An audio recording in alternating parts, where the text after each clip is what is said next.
নান্দেলে বিএনপির দলীয় মনোনয়ন বাতিলের দাবিতে মশাল মিছিল অনুষ্ঠিত। আসন্ন নির্বাচনে দলীয় মনোনয়ন নিয়ে ক্ষোভ প্রকাশ করে ময়মনসিংহের নান্দেলে মশাল মিছিল ও বিক্ষোভ সমাবেশ করেছেন বিএনপির একাংশের নেতাকর্মীরা। নান্দেলে অবৈধ মনোনয়ন মানি না মানব না স্লোগানে বুধবার সন্ধ্যার পর উপজেলা সদরে এই মশাল মিছিল অনুষ্ঠিত হয়। মনোনয়ন বঞ্চিত বিএনপি নেতা নাসির খান চৌধুরী অনুসারী ও বিক্ষুব্ধ নেতাকর্মীরা এই কর্মসূচির আয়োজন করেন।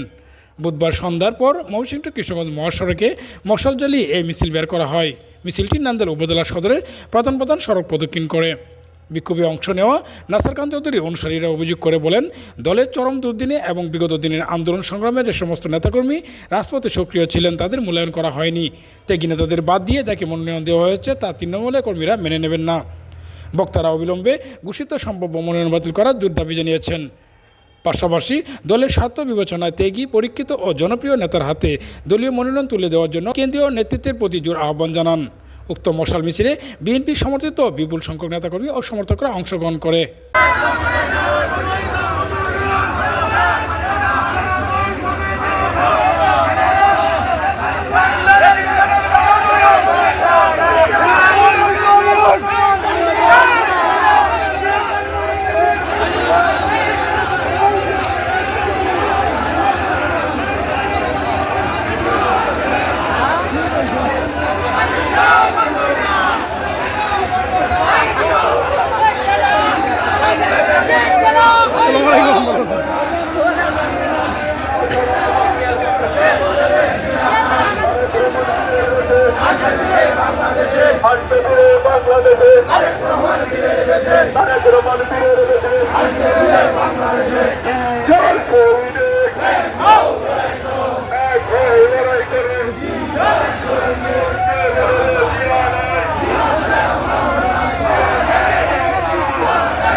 To Bluetooth device.